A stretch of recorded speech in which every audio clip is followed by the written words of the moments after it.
तो गाइस आज अपन बात करने वाले हैं फार्मेकोलॉजी।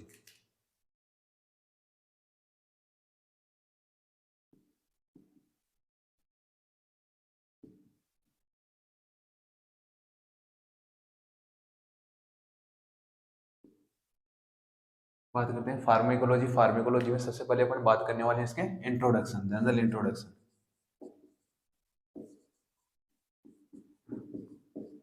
इंट्रोडक्शन की बात करें तो pharmacology is composed of total 2 words. It is composed of 2 words. Pharmacology total 2 शब्दों से मिलकर के बनी हुई होती है। इसके अंदर भी फर्स्ट ऑफ ऑल आता है आपका फार्मा एंड सेकंड है logy. Pharma, the word pharma means is drugs and logos या फिर लॉजी मीन्स स्टडी। टोटल अगर कंप्लीटली बात की जाए तो study of drug, study of drug. अगर फार्मेकोलॉजी की बात की जाए तो study of drug is also known as pharmacology. फिर बात करें father of pharmacology, father of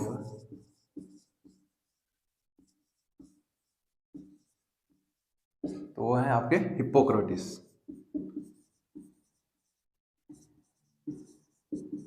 Hippocrates is also known as the father of pharmacology. ये होगी आपकी जनरल इंट्रोडक्शन की बात। नेक्स्ट अपन बात करने वाले हैं definition of pharmacology.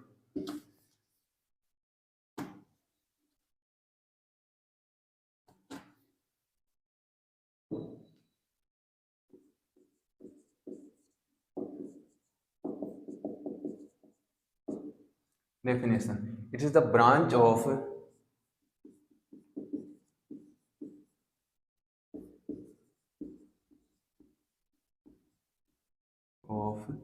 medical science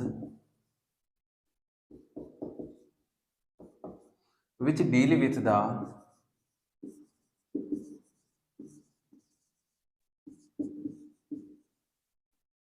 study of drugs। Pharmacology क्या होती है? मेडिकल साइंस की वह ब्रांच होती है जिसके अंदर अपन क्या करते हैं, स्टडी करते हैं। किसकी स्टडी करते हैं? ड्रग्स की। मेडिकल साइंस की वह ब्रांच जिसके अंदर अपन ड्रग्स की स्टडी करते हैं उसको क्या बोला जाता है? फार्मेकोलॉजी। बात आती है ड्रग्स क्या होती है। ड्रग्स की बात करें तो any chemical substance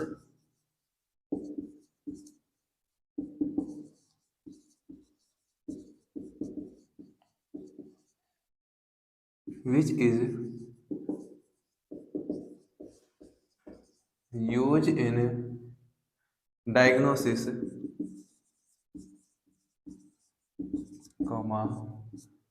prevention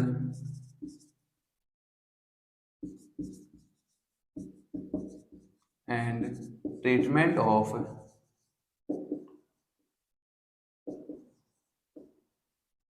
disease। Any chemical change, any chemical substance, ऐसा कोई भी केमिकल सब्सटेंस या फिर पदार्थ हो जो कि किसके अंदर विच इज यूज, जो कि किसके अंदर यूज किया जा रहा है किसी भी डिजीज के डायग्नोसिस, उसके प्रिवेंशन। प्रिवेंशन का मतलब होता है डिजीज को होने से रोकने से, डिजीज अगर होने से पहले की प्रोसेस को ही रोक दिया जाए। और उसके ट्रीटमेंट, अगर डिजीज हो गई तो उसको बाद में किस प्रकार से रोका जाए, फिर रोकने का जो तरीका था उसको बोला जाता है ट्रीटमेंट। तो अगर बात करें एक साथ ड्रग्स की, ड्रग्स वो केमिकल सब्सटेंस होते हैं जो कि इसके अंदर यूज किए जाते हैं डिजीज के डायग्नोसिस, उसके प्रिवेंशन और उसके रोकथाम या फिर उसके ट्रीटमेंट के अंदर यूज किया जाने वाला केमिकल सब्सटेंस होता है जो कि किसी भी मेडिसिन के अंदर प्रेजेंट होता है। नेक्स्ट बात करें अगर फार्मेकोलॉजी के अंदर, फार्मेकोलॉजी की भी 2 ब्रांचेज होती है। फिर pharmacology is categorised into 2 branches. Pharmacology is categorised into 2 main branches. First of all है फार्मेकोकाइनेटिक,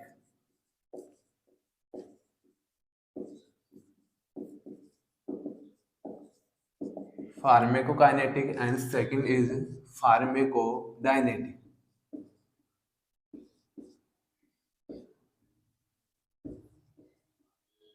फार्मेकोडायनेमिक। तो बात करें फार्मेको मतलब वही फार्मा या फिर फार्मेको मतलब drug. And second is kinetic. Kinetic का एक्चुअल के अंदर मीनिंग होता है वो होता है मूवमेंट। तो इसके अंदर क्या देखा जाएगा, ड्रग का मूवमेंट। अगर मूवमेंट की बात की जाए तो कैसे, कभी तो क्या होगी ड्रग ऑर्गन से ब्लड में आएगी, कई बार होगी ब्लड से ऑर्गन में जाएगी, कई बार क्या होगा उसका एक्सक्रीशन होने वाला है। तो ड्रग्स क्या करती है, मूव करती है बॉडी के अंदर। अगर बात करें फार्मेको डायनेमिक, तो फार्मेको अंदर या फिर फार्मेका मीन वही सेम रहने वाला है, फार्मा मतलब ड्रग, और डायनेमिक, डायनेमिक का मतलब होता है पावर। तो इसके अंदर क्या देखा जाता है, पावर ऑफ ड्रग या फिर ड्रग के पावर की स्टडी की जाती है। अगर बात करें इनकी डेफिनेशन की,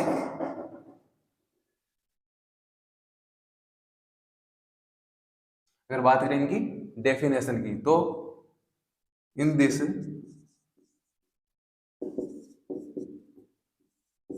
this study the effect of body upon drug. Drug के प्रति बॉडी का क्या इफेक्ट रहने वाला, वो चीज अपन अब स्टडी करती है फार्मेको काइनेटिक के अंदर। जबकि फार्मेको डायनेमिक, डी से डायनेमिक और डी से क्या रहने वाला है आपका ड्रग रहने वाला, डी से डायनेमिक, डी से ड्रग। याद रखना इस चीज को। या फिर अगर बात करें इसकी डेफिनेशन की, in this study the effect of drug upon body. Body के प्रति ड्रग का क्या इफेक्ट रहने वाला है, वो चीज अपन स्टडी करते हैं फार्मेको डायनेमिक के अंदर। जैसे कि बात करें तो इफेक्ट के अंदर ड्रग्स इस प्रकार से बॉडी के अंदर इफेक्ट डालने वाली, या तो क्या करेगी वो स्टिमुलेशन का काम करेगी, या फिर क्या करेगी वो इनहिबिशन का,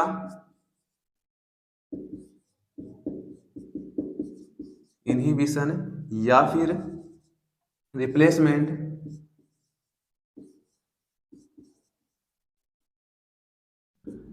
या फिर साइटोटॉक्सिक इफेक्ट लाने वाली। अगर बात करें फर्स्ट ऑफ ऑल है स्टिमुलेशन। स्टिमुलेशन का मतलब क्या होता है, उसको किसी या फिर किसी भी ग्लैंड वगैरह, ऑर्गन वगैरह, टिश्यू को क्या करने वाली है मेडिसिन, उसको स्टिमुलेट करने वाली, उसको और स्टिमुलेट करेगी, जिसके द्वारा क्या होगी, अगर वो ग्लैंड या फिर टिश्यू या फिर ऑर्गन क्या हो रहा है कम स्टिमुलेटेड है तो उसको ज्यादा स्टिमुलेट करेगी, जिससे वो क्या करेगा उसको ज्यादा अपना सीक्रेशन का आउटफ्लो करने वाला है। या फिर अगर कोई भी ऑर्गन ऐसा है जो पहले से ही ज्यादा स्टिमुलेटेड है, या फिर कोई ग्लैंड ज्यादा पहले से ही ऑलरेडी ज्यादा स्टिमुलेटेड है, तो उसको इनहिबिट करना है, उस स्टिमुलेशन को रोकना है, तो वो क्या कर, तो वो ड्रग क्या करेगी, उसको इनहिबिट करने वाली। ये क्या होती है, उसकी इनहिबिट नेचर की होती है। नेक्स्ट है रिप्लेसमेंट। रिप्लेसमेंट का एक्चुअल में जो मतलब होता है, उसको वापस से पुनरावस्था के अंदर लाना, उसके नॉर्मल लेवल के अंदर। अगर कोई भी इलेक्ट्रोलाइट्स वगैरह या फिर कोई भी अदर सब्सटेंस न्यूट्रिएंट्स वगैरह की कमी हो गई, तो उनको बॉडी के अंदर इंसर्ट करवाना या फिर उनको रिप्लेस करवाना, उस प्रोसेस को क्या बोला जाएगा, अब रिप्लेसमेंट। नेक्स्ट बात करते हैं साइटोटॉक्सिक। जैसे साइटोटॉक्सिक का जो मीनिंग होता है एक्चुअल में होता है सेल के लिए पॉइजनिंग वाला रहने वाला है। अगर बात करें साइटो, तो साइटो वर्ड का जो मीनिंग होता है, साइटो मतलब cell, and toxic second word है टॉक्सिक। साइटोटॉक्सिक मतलब सेल्स के लिए टॉक्सिन रहने वाला। साइटोटॉक्सिन मतलब सेल के लिए टॉक्सिन। अगर बात करें जैसे कि साइटोटॉक्सिन मतलब सेल को डिस्ट्रॉय करने वाले एजेंट हो गए। जैसे कि बात करें एग्जांपल की, साइटोटॉक्सिन के अंदर क्या क्या इंक्लूड हो सकता है, कीमोथेरेपिक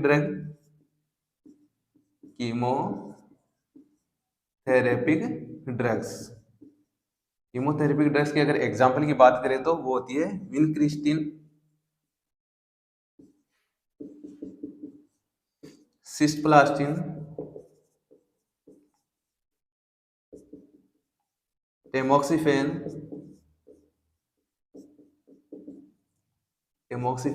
10। तो ये क्या होती है, सारी की सारी साइटोटॉक्सिक होती है। और अगर बात करें एग्जांपल में ही कीमोथेरेपी के अलावा, वो होती है अपनी एंटीबायोटिक्स।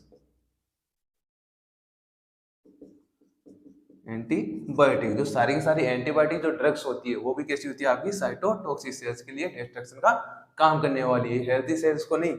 जो भी या फिर जो भी अन या फिर बहुत ही ज्यादा मात्रा के अंदर ग्रोथ वगैरह कर रही है उन सेल्स को क्या करती है, डिस्ट्रॉय करने का काम करती है। बात करते हैं फार्माकोडायनेमिक। एक बार फिर से फार्माकोडायनेमिक का मतलब होता है या फिर इसके अंदर जो स्टडी की जाती है पावर ऑफ ड्रग, ड्रग किस प्रकार से ऐड कर रही है बॉडी के अंदर, उसका पावर देखा जाता है किस प्रकार से करेगी। या तो बॉडी ऑर्गन को क्या करेगी, स्टिमुलेशन का काम करेगी, स्टिमुलेशन बोले तो उसको ज्यादा एक्टिवेशन का काम करेगी, और या फिर बात करें तो क्या करेगी, उसको अंदर इनहिबिशन का काम करने वाली ज्यादा, या फिर कोई भी ऑर्गन क्या हो चुका है ज्यादा स्टिमुलेटेड हो चुका है तो उसको इनहिबिट करने का काम करेगी, या फिर क्या करेगी रिप्लेसमेंट का काम करने वाली। अगर बॉडी ऑर्गन के अंदर किसी भी बॉडी के अंदर किसी भी चीज की या फिर न्यूट्रिएंट्स की डेफिशिएंसी हो चुकी है, कोई भी इलेक्ट्रोलाइट की डेफिशिएंसी हो चुकी है, अपन उसको एडिशनली देंगे तो वो क्या करेगी, उसको उस कमी को क्या करेगी, रिप्लेस करने वाली है, उसकी पूर्ति करने वाली है। या फिर बात करें साइटोटॉक्सिक, साइटो मतलब सेल, टॉक्सिक मतलब पॉइजनिंग का काम करेगी, सेल को डिस्ट्रॉय करने का काम करेगी, जो कि सारी की सारी कीमोथेरेपिक ड्रग जैसे कि बात करें विनक्रिस्टिन, सिस्प्लास्टिन, टेमोक्सिफेन वगैरह सारी की सारी क्या है, एंटी कैंसर ड्रग होती है, जो कि क्या करती है, सेल्स को नॉर्मल जो भी एबनॉर्मल ग्रोथ कर रही सेल को क्या करेगी, डिस्ट्रॉय करने का काम करती है। या फिर अगर नेक्स्ट बात करें तो सारी की सारी एंटीबायोटिक होती है, वो किसी होती है नेचर के अंदर साइटोटॉक्सिक होती है। ये हो गई बात आपकी फार्माकोडायनेमिक की। नेक्स्ट बात करने वाली अपन फार्माकोकाइनेटिक की। तो फार्माकोकाइनेटिक के अंदर किसकी स्टडी कर रहे हैं, ड्रग के मूवमेंट की। मूवमेंट की बात करें तो इसके लिए एक ट्रिक होती है, वो होती है आदमी, ADME, आदमी।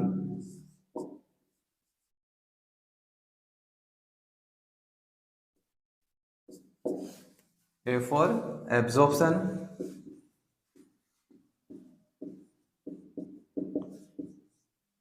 D for distribution,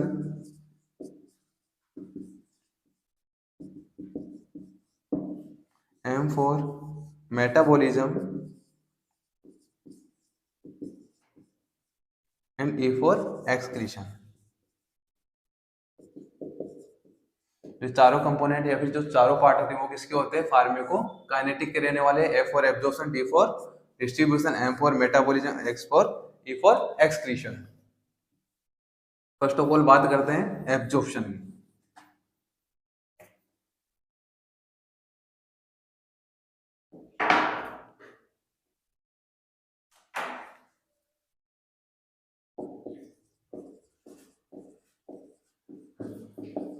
एब्जॉर्प्शन, तो एब्जॉर्प्शन क्या होता है, एब्जॉर्प्शन एक ऐसी प्रोसेस होती है जिसके अंदर क्या होता है, आपकी कोई भी ड्रग्स वगैरह कहाँ पे चली जाएगी, ऑर्गन से होती है ब्लड के अंदर ट्रांसफर हो जाती है, उस प्रोसेस को क्या बोला जाता है, absorption. It is process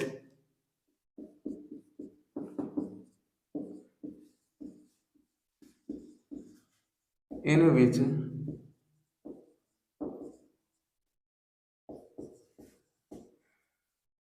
drug go from organ to blood। ये एब्जॉर्प्शन की बात करते हैं, एक ऐसी प्रोसेस होती है जिसके अंदर क्या होती है, आपकी ड्रग्स कहाँ पे चली जाती है, ऑर्गन से होती है कहाँ पे चली जाती है, ब्लड के अंदर पहुंच जाती है। अगर बात करें कोई भी मेडिसिन आपने ली है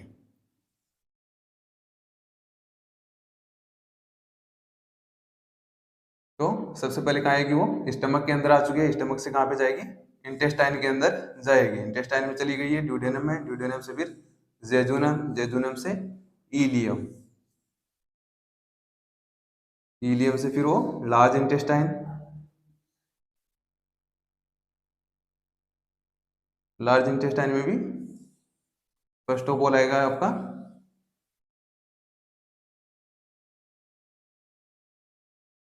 असेंडिंग कोलोन, फिर उसके बाद में आता है आपका ट्रांसवर्स कोलोन, उसके बाद में आता है डिसेंडिंग कोलोन, फिर रेक्टोसिग्मोइडल कोलोन, और उसके बाद में आता है रेक्टस या फिर एनएस बोला जाता है। तो मेडिसिन कहाँ आ चुकी है आपकी, स्टमक, स्टमक से कहाँ आ चुकी है, ड्यूडेनम या फिर इंटेस्टाइन में। अगर वो मेडिसिन इंटेस्टाइन में आने के बाद उसका क्या किया जाता है, उसको एब्जॉर्प्शन या फिर एब्जॉर्ब किया जाता है। एब्जॉर्प्शन का मतलब क्या होता है, ऑर्गन से ब्लड का, ऑर्गन से मेडिसिन कहाँ पे चली जाएगी, ब्लड के अंदर। ये मेडिसिन किसके अंदर है, इंटेस्टाइन। इंटेस्टाइन क्या है, एक ऑर्गन होता है, इंटेस्टाइन क्या है, ऑर्गन।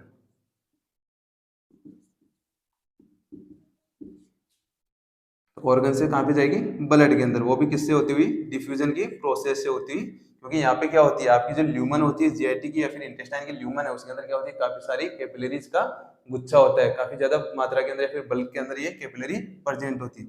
तो यहाँ पे क्या है ड्रग, तो ड्रग की यहाँ पे इंटेस्टाइन में भी क्या है कंसिस्टेंसी या फिर सांद्रता क्या है इसकी बहुत ही ज्यादा है, तो ये क्या करेगी यहाँ से मूव होते हुए किसके अंदर डिफ्यूजन से कहाँ पे चली जाएगी आपके ब्लड के अंदर ट्रांसफर हो जाएगी। तो इसका क्या हो चुका है अभी एब्जॉर्प्शन, और ये अपने यही बात की एब्जॉर्प्शन का मतलब क्या होता है किसी भी न्यूट्रिएंट्स या फिर ड्रग से कहाँ पे चला जाना ऑर्गन से ब्लड के अंदर, ऑर्गन से कहाँ है ऑर्गन हो गया आपका इंटेस्टाइन और कहाँ पे चली गई है कैपिलरी से होती है आपके सर्कुलेशन या फिर ब्लड के अंदर मेडिसिन ट्रांसफर हो चुकी है।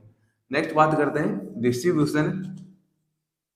अगर डिस्ट्रीब्यूशन से पहले अगर और बात करें तो कुछ एक ऐसे फैक्टर होते हैं जो कि आपके एब्जॉर्प्शन की प्रोसेस को अफेक्ट करने वाले, बात करें factor affecting absorption,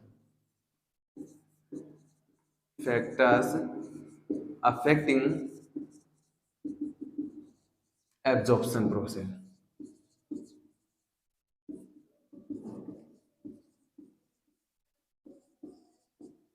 there are several factor which affecting the absorption process, कई सारे ऐसे फैक्टर होते हैं जो कि एब्जॉर्प्शन की प्रोसेस को अफेक्ट करने वाले हैं। जैसे कि बात करें एग्जांपल के अंदर फर्स्ट ऑफ ऑल है मीडियम, मीडियम या फिर माध्यम। मीडियम में भी दो टाइप के मीडियम होते हैं, या तो होता है एसिडिक मीडियम होता है बॉडी के अंदर या फिर एल्कलाइन मीडियम होने वाला। अगर बात करें acidic medium,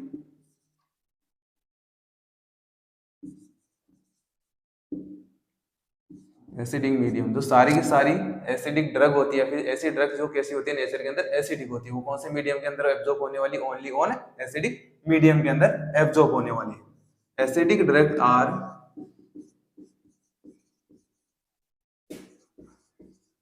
absorbed in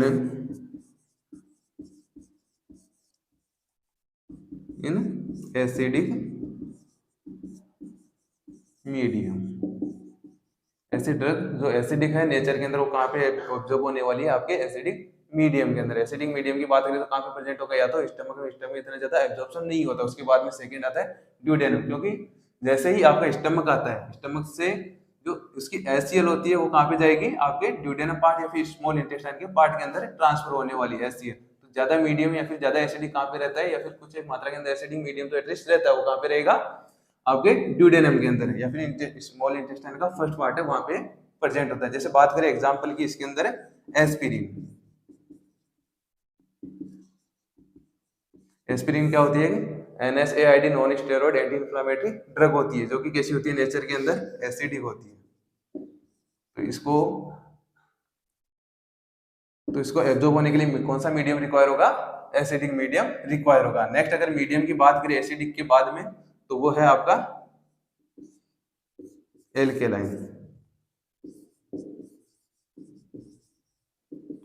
alkaline medium, अगर बात करें एल्केलाइन मीडियम जिसकी पीएच क्या होगी 7 से कम रहने वाली है, फिर 7.35 से बिलो रहने वाली है, उसको बोला जाएगा एसिडिक मीडियम। तो ऐसी ड्रग जो कैसी है एल्केलाइन नेचर की होती है, वो कौन से मीडियम के अंदर एब्जॉर्ब होने वाली है, श्योर सी बात है वो एल्केलाइन मीडियम के अंदर एब्जॉर्ब होने वाली है। जैसे बात करें सोडियम बाइकार्बोनेट, वो कैसी होती है बेस या फिर बेसिक होती है नेचर के अंदर,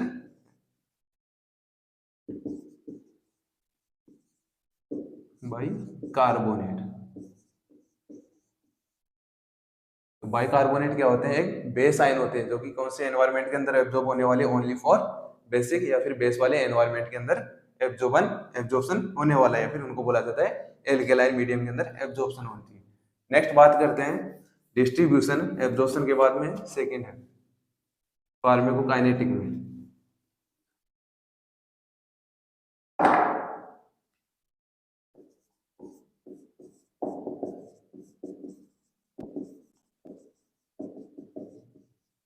डिस्ट्रीब्यूशन क्या होती है, एक ऐसी प्रोसेस, एक प्रोसेस इन विच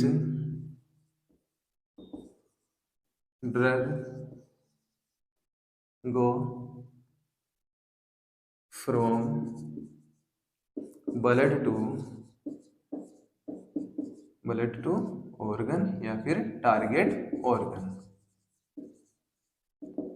एब्जॉर्प्शन की बात होगी, एब्जॉर्प्शन में क्या हो रहा था ऑर्गन से ब्लड के अंदर मेडिसिन का ट्रांसपोर्टेशन हो रहा था। बात करते हैं डिस्ट्रीब्यूशन में ड्रग कहाँ पे जा रही है, ब्लड से वापस से उसके टारगेट ऑर्गन तक, उसके टारगेट ऑर्गन जहाँ पे उसके रिसेप्टर प्रेजेंट होते हैं। जैसे अगर ये कोई भी एक सेल है और उसके क्या होती है सेल के ऊपर क्या होते हैं उसके टारगेट या फिर स्पेसिफिक रिसेप्टर होते हैं, वहां पे जाएगी ड्रग्स, उसके साथ बाइंड होगी और अपना क्या करेगी, इफेक्ट शो करने का काम करेगी। तो उसको बोला जाता है डिस्ट्रीब्यूशन। ब्लड से टारगेट ऑर्गन तक पहुंचने को उस प्रोसेस को बोला जाएगा डिस्ट्रीब्यूशन। नेक्स्ट बात करेंगे थर्ड नंबर पे ही फार्माकोकाइनेटिक में, वो है मेटाबॉलिज्म।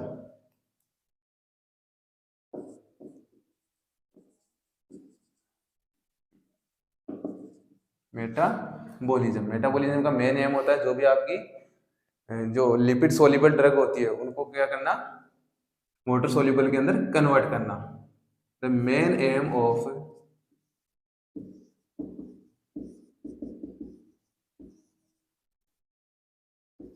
मेटाबॉलिज्म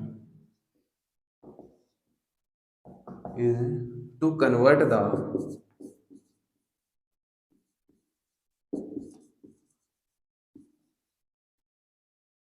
फैट या फिर लिपिड सोल्यूबल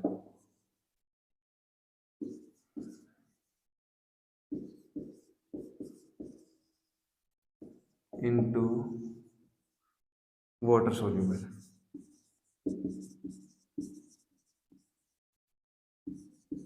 जो भी सारी की सारी जो मेडिसिन होती है वो ऑलमोस्ट कैसी होती है, लिपिड सोल्यूबल ड्रग्स होती है, क्योंकि जो सारी अपनी जो बॉडी सेल्स होती है किससे मिलकर के बनी हुई होती है, फॉस्फोलिपिड। उनकी जो सेल मेम्ब्रेन होती है किससे मिलकर के बनी होती है, फॉस्फोलिपिड की मिलकर बनी होती है। तो वो क्या करती है, उस मेडिसिन को ज्यादा से ज्यादा एब्जॉर्ब करने का या फिर रिटेंशन करने का काम करती है। अगर वो ज्यादा से ज्यादा रिटेन होती रहेगी तो क्या उनका एक्सक्रीशन हो पाएगा, सोची बात है नहीं हो पाएगा, क्योंकि नेफ्रॉन क्या होता है, खुद एक सेल होता है जो कि किससे मिलकर के बना होता है, या फिर उसकी जो सेल होती है, सेल वॉल होती है, वो किससे मिलकर के बनी हुई होती है, नेफ्रॉन की सेल खुद भी फॉस्फोलिपिड से मिलकर के बनी हुई होती है। तो एसिडिक सॉरी अगर जो लिपिड वाली जो ड्रग है वो एक्सक्रीट आउट नहीं हो पाएगी, तो इसलिए मेटाबॉलिज्म उनका जरूरी होता है। अगर मेटाबॉलिज्म होगा तो ड्रग्स क्या होगी, वाटर सोल्यूबल के अंदर कन्वर्ट होगी और उनका क्या हो जाएगा, एक्सक्रीशन हो पाएगा। अगर बात करें मेन मेटाबॉलिज्म ऑर्गन की, main metabolic organ,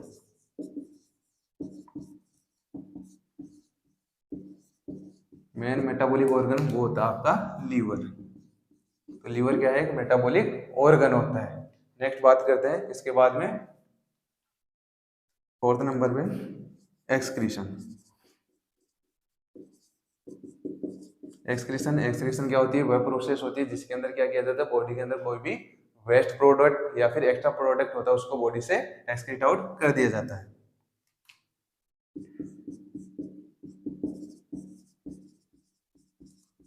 It is process in which extra product या फिर सब्सटेंसेस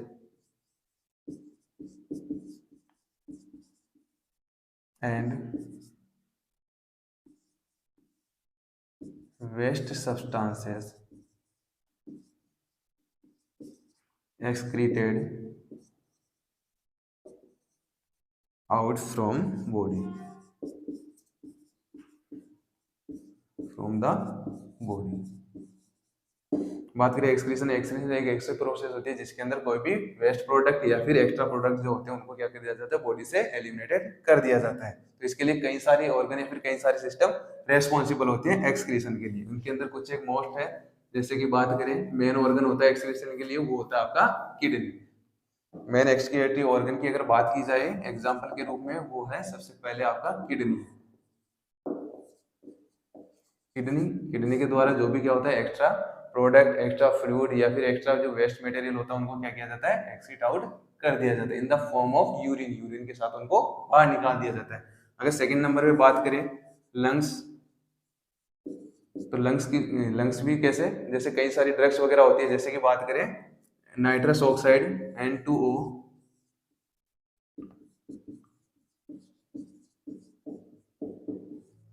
नाइट्रस ऑक्साइड या फिर इसी को बोला जाता है लाफिंग गैस, हंसाने वाली गैस, या फिर इसका जो मेन यूज होता है वो किसके अंदर यूज किया जाता है, गैसियस एनेस्थेसिया।